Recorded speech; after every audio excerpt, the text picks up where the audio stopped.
Hmm. Welcome back to Saga of Tanya the Evil Anime Review, episode number 3. This one reviewing the last 3 episodes of technically for now, the series, because there's been no announcement of a season 2. I mean, as far as I can tell, there's a demand for it. I'm not sure why the studio hasn't made it yet. The only thing I've done since the series ended is just a movie, and that's it. Yeah. Oh, I forgot to mention this basically when it came to the series. The series is made by a company called N-U-T. It's one of 3 series this company has made. It only basically came into existence about a few years ago. I'm like, okay. Which studio basically, which is known for doing Attack on Titan, and yet they've done a handful of series in the short period of time they've been around. But this company, only like 3. Besides this series, it is FLCL Alternative and Decadence. And that's it. Well, Decadence actually is going to start up few months, but last series they worked on prior to this was a show called, FLCL Alternative.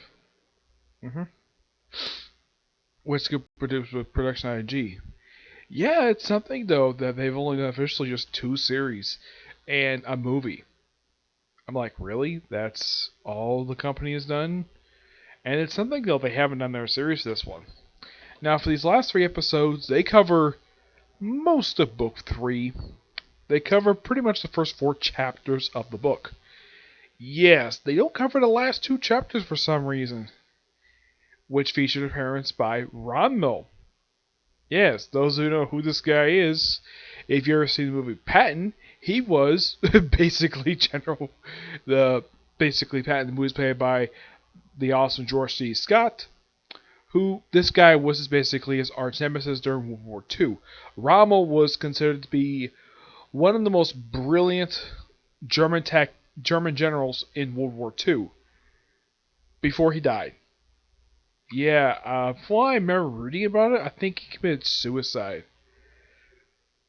Yeah, due to something. Yeah, this is after he'd been running operations against the Allies for a couple years. Yeah, but for some reason they decided not to include him in the series. Yeah, it's something for 3 episodes and they cover 4 chapters. Really? Yep. Mostly put, it's like the wars over the Republic. So everyone's not celebrating like they basically we had this big humongous era, but with the return of Aiden Su, who got his hands on a turret gun, which apparently is having the thing while participating in Arab battle is a treaty violation, according to Tanya. Apparently, she reads up on everything. And she takes him on, and apparently he was, even though he was apparently killed previously, he survived. How? Well, how should I put this? He survived because of Being X reviving him to take out the devil, aka Tanya, and tried to kill her by blowing himself up, which resulted in himself just dying. Yep, it's a pretty good area of battle. I got handed to the studio doing it. And then with that battle with, everyone's like, the war is over. Oh, and here's kind of the thing. There was a scene from the book that I'm kind of surprised the anime kept it in exactly how intense it was. Because even though that apparently the Republic kind of surrendered by giving up its capital to the Empire, basically Tanya noticed that the group was basically evacuating out of this port out of, I think it's Africa, I think this place is, and she recognizes simply similar to Dunkirk, and she wants to speak to. Well, first she basically wants to do one last attack against the Republic before the armistice sets in, and it's like call off the leave. We're going out, and she's basically in her flight suit. She's about to leave, and she can't leave because the armistice is officially in effect, so she can't do anything. So she takes off her flight uniform, tosses it on the ground, and tosses off her medal and the medal that she won at the start of the series on the ground in a fit of rage. But don't worry, she puts it back on later when she calms down. Yep. So that's when she finds out the Dunkirk thing, and yeah. So despite the fact that it looked like though that the war was over, it really isn't, because those remnants of the Republic decided to form under this one general and just try to resist. And apparently the Empire couldn't afford, or at least wouldn't bother to send more than just a couple, at least what looks like a couple divisions to take out this remains. And apparently the Navy isn't available, which I'm like, okay, I get the fact you just want a war. I mean, does the Empire not have available ships? I mean, they weren't destroyed. Not at all. Also, the one thing the anime did cut out, though, which I'm kind of surprised they did. Yeah, in the book, basically, Tanya was nearly court-martialed for sinking a neutral country submarine.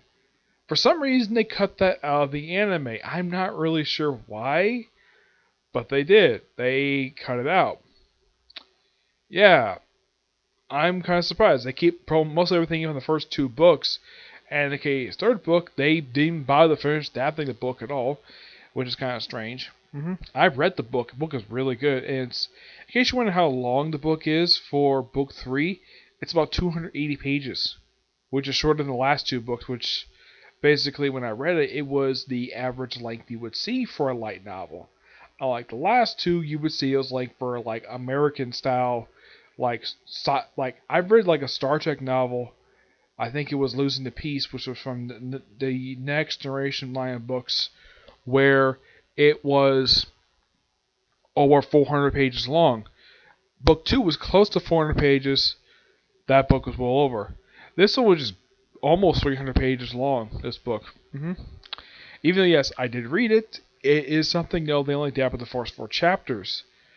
Yeah, it's unknown why they did this for, but they did. It's like they adapted book 3 for the episodes, but it's like they just didn't bother to finish. Not at all. So, they have basically had this thing where Tanya is basically taunting a statue of an angel. Oh, and they also cut out one other thing. Yeah, well, the entirety of chapters 5 and 6 were not even adapted. Like, in the case of the first 4 chapters, they adapt most of everything there, with the exception of the whole sinking thing of a submarine, neutral country submarine. Yeah, they do keep in the scene from the novel where there was a group of unknown mages. Like, they didn't identify what country they came from, just other mages. Tanya tried to basically attack them, but they were intercepted by Republican troops, who were flying on mechanical broomsticks. And that's where the other guy with the turret gun came in. I'm like, okay, I get the whole turret gun thing, fine, but why metal broomsticks for? Yep, and pretty much most of them were pretty much all taken out pretty easily by Tanya's group. Oh, and in case you wondered, did anybody from Tanya's group actually die in this battle? There were some casualties, yes. Tanya herself was wounded, which that didn't happen in the book from what I remember. No, she was never wounded in the battle. She came out perfectly fine out of this battle. It seems as though portions of these final few episodes are mostly anime original, which, okay, fine. If you want to add stuff to the thing, it's perfectly fine. But added in, now the whole thing, bringing it back to that character, was killed. Oh, and they do have a scene where Mary Sue is in Arkansas, which that was for a post-credits scene, which I'm thinking, okay, I'm glad they threw that in. They also was a hilarious scene. I think it was in episode, I think it was year 10 or 11, I'm not sure which one it was, where they're on a submarine and I want to get this woman's name right. It's Tanya Lieutenant. Her, basically her adjutant, Basha. Yeah, where she falls off her bunk, and then I don't remember who this one was, where he hears it and basically gets off, picks her up, though in her sleep she apparently activates her little metal thing around her neck, and she punches the guy in the face, and then he just sets it back down. And, well, and by the morning, basically, this whole thing is not imagined. They also have a joke in here, like, thank you for not flirting with the lieutenant. Otherwise, he'll be starting war with me. I thought that was hilarious, thinking that all the guys would flirt with with Veneer, with Veneer for with Basha. I thought that was hilarious. Yeah, and the final thing you see in the series is not from the book at all. Nope, they're about to start the battle in the desert when she decides to do an atheist style speech where she says, oh yeah, God has failed, let's take him out. And that's how the series ends. Well, yeah, it's kind of interesting at the end of this way for even though this speech is not from the book at all, it's like they completely made this up for the anime. In the case of the anime itself, basically, of the 12 episodes, like, the stuff they did for the first two books, they kept pretty much everything in. Not in the case of the third book at all. Yeah. I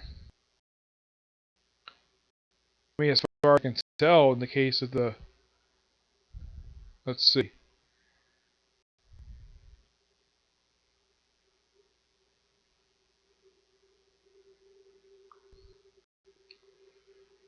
Yeah. Actually, that was from book 2. It's something, though, they cut out that minor subplot. I mean, it wasn't in any of the episodes I adapted for book 2. I'm like, really? Why would you cut out something like that? It makes no freaking sense. Or the fact they never bothered to finish adapting book 3. At least book 1 was fully adapted. Yeah, as far as I can tell for book 1, they didn't leave anything out. They did a pretty good job. Book 2, mostly everything except for the submarine subplot. Book 3, from what I can tell, only adapted fully the first 4 chapters and just stop right there. Yeah. Not much else to say. These 3 episodes are pretty good for the most part. It's kind of disappointing the end of the series this way, with basically Tanya openly declaring her hatred for being X, aka God. That's what she calls God in the series. And doing it in front of her own troops. Which I'm thinking, why in the world would she do that for? It makes no freaking sense. Yeah. But not much else to say about these 12 episodes. They're good, for the most part. And I think Monica Rail does a fantastic job voicing the character of Tanya. Though, the other thing they forgot to mention here is when she got the title of Vaughn. Yeah, that was another thing they cut off from the series, but mostly, if you read from the light novels compared to the anime, they kept a lot of stuff in. Some was pretty necessary. Her basically overreacting to one of the generals about having this one last strike. Yeah, that is complete from book 3, and the scene is completely unaltered. And it's a tiny bit toned down, from what I can tell, from the original book, but yeah, they kept pretty much everything in related to that scene. But my only guess is the reason why they included it because it's a major scene that happened in the book. Yep. Though, if there is a season 2, I hope they actually had the first couple of episodes actually set to book 3 first, and then move on to probably book 5 and 6 and 7. Yeah. Though, in the case of the film, I think they probably adapt the just book 4. Because the character Rommel, who is based upon the real life Rommel, is, from what I can tell, I don't think he makes his appearance in the movie. There's no credit for him at all. So yeah, he does not appear in the movie at all, which is kind of interesting. But yeah, that'll be the next thing to review for the series is the movie, and then I'll review there's shorts for this series. Yes, there's Kappa shorts. There are 12 of them, and I'll find a way to watch them. Yeah, but not much else to say tonight. But yeah, that's it for this particular review, and that's it for views today. I probably have at least one video probably happening tomorrow, and it's probably going to be reviewing the movie, and probably also the shorts. I think that'll be it. Actually, it might be one other video. I think because I did check on the app for Weekly Shonen Jump. Yeah, new chapter Barca comes out tomorrow, so probably view that tomorrow as well. Okay, I'll see you in the next video. Bye.